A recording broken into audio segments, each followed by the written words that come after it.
Hello dear students, today I have taken unit 4 of your practice book, that is prepositions. Chapter शुरू करने से पहले हम discuss करेंगे कि prepositions क्या होती हैं, ठीक है।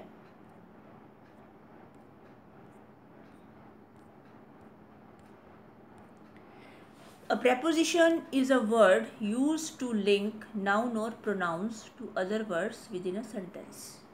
Prepositions ऐसा शब्द होता है या ऐसे शब्द होते हैं जो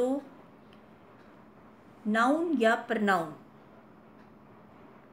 के बारे में हमें बताते हैं, जिनका संबंध किससे होता है, या तो सेंटेंस में आए हुए किसी नाउन या प्रनाउन से होता है या अदर वर्ड से होता है।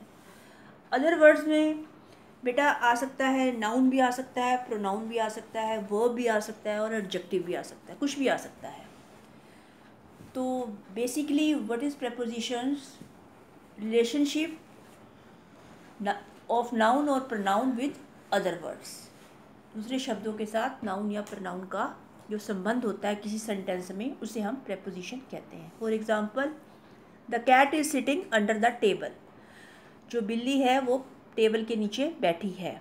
अब कैट नाउन है, टेबल भी नाउन है, सिटिंग क्या है? वर्ब है, और अंडर यहाँ पर क्या है? प्रेपोजिशन है। संबंध बन रहा है कैट का और टेबल को कौन जोड़ रहा है? अंडर जोड़ रहा है। जो बिल्ली है वो कहाँ बैठी हुई है? टेबल के नीचे बैठी हुई है, ठीक है।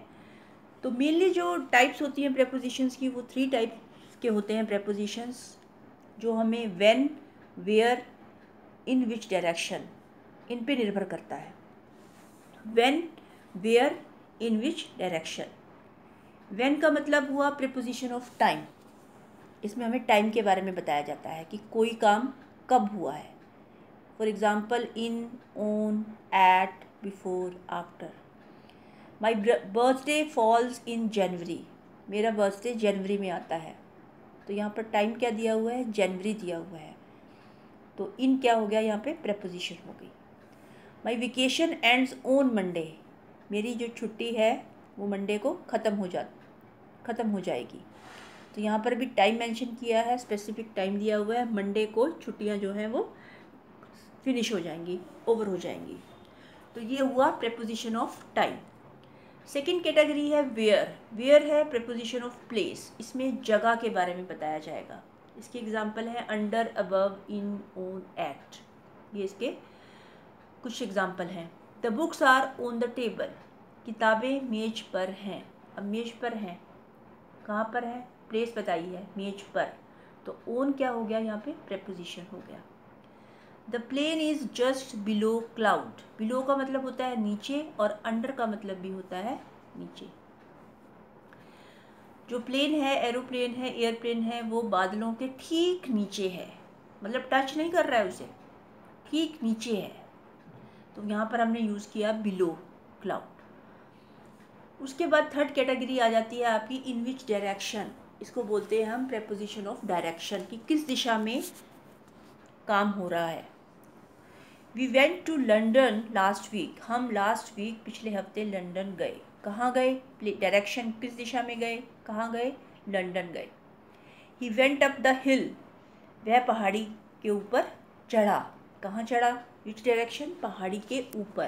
तो अब क्या हुआ? यहाँ पर प्रेपोजिशन हो गई, ठीक है। तो 3 टाइप्स हो गई जिस पे ये डिपेंड करती हैं preposition. Preposition of time, preposition of place and preposition of direction. उसके बाद हम लेते हैं चैप्टर यूनिट 4।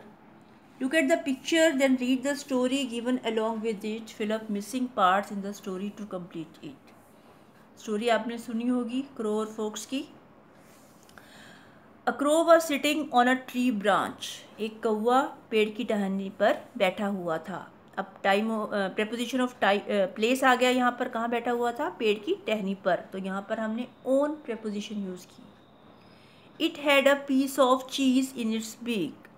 इसकी चोंच में एक पनीर का टुकड़ा था। किसका टुकड़ा था? पनीर का। तो ऑफ का मतलब होता है का। तो यहाँ पर प्रेपोजिशन हमने ऑफ यूज़ किया। Number 3, a clever fox came under the tree. अब नाउ फिर प्लेस आ गई। preposition of place, एक चालाक लोमड़ जो था वो कहाँ आया, पेड़ के नीचे आया। क्योंकि यहाँ ही यूज़ हुआ है तो यहाँ पर क्या है, वो मेल फोक्स है। He wanted to eat the piece of cheese, और वो क्या खाना चाहता था, पनीर का टुकड़ा। अगेन पीस के साथ ऑफ का मतलब का, पनीर का टुकड़ा खाना चाहता था। He said, You have a very sweet voice, could you please sing a song for me? उसने कहा कौवे को कि तुम्हारी आवाज़ बहुत मीठी है, क्या तुम मेरे लिए एक गाना गा सकते हो। फॉर का मतलब के लिए, जैसे can you bring a glass of water for me, क्या आप मेरे लिए एक गिलास पानी ला सकते हैं, तो के लिए, for preposition.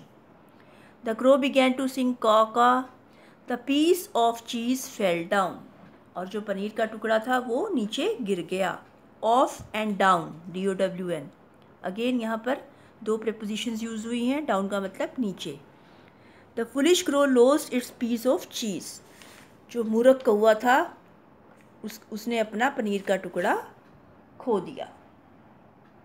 Now next page, all the words that you have filled in the blanks are prepositions. Again यहाँ पर डेफिनेशन दी हुई है प्रेपोजिशंस की, जो हम ऑलरेडी डिस्कस कर चुके हैं। Prepositions tell us how a naming word or a pronoun is related to other noun or pronoun in a sentence. क्या होते हैं prepositions, हमें बताते हैं कि नेमिंग वर्ड यानी कि नाउन या प्रनाउन किसी दूसरे या नाउन या प्रनाउन से किस तरह से संबंधित हैं जब हम एक सेंटेंस लिखते हैं।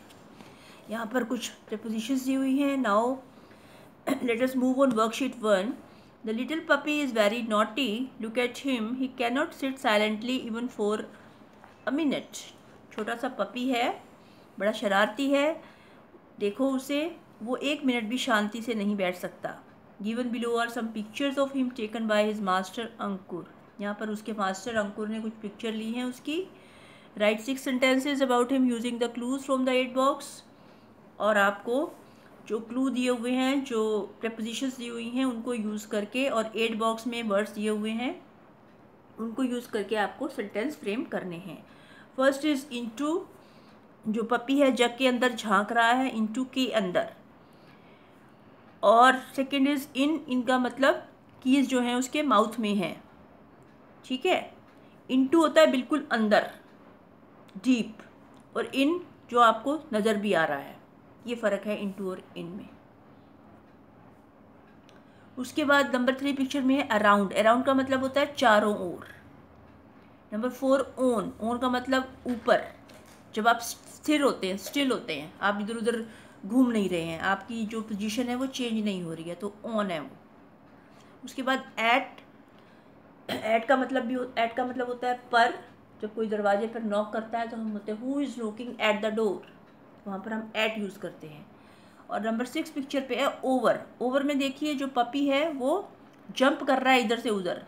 बेटा ऑन और ओवर मतलब दोनों का ही ऊपर होता है, लेकिन ऑन में क्या होता है, आपकी पोजीशन स्टेबल होती है, आप टिके हुए होते हो, लेकिन ओवर में आप पोजीशन आपकी चेंज हो रही है, यानी कि वहाँ एक जगह से वो दूसरी जगह क्या कर रहा है, जंप कर रहा है।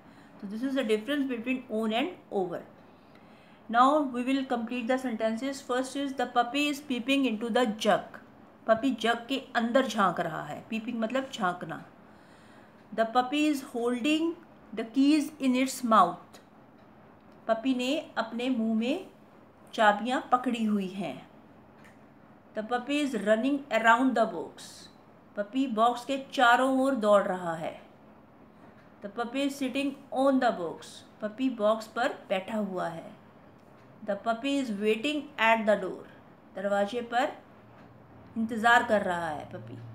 The puppy is jumping over the box. और पपी क्या कर रहा है, बॉक्स के ऊपर से जंप कर रहा है, मतलब एक जगह से दूसरी जगह पर जंपिंग कर रहा है, कूद रहा है। तो बेटा आज के लिए इतना ही। नेक्स्ट वीडियो में हम आगे चैप्टर कंटिन्यू करेंगे। आप इसकी डेफिनेशन को समझिए ध्यान से, ठीक है, और साथ साथ अपना काम करते रहिए। Take care, thank you.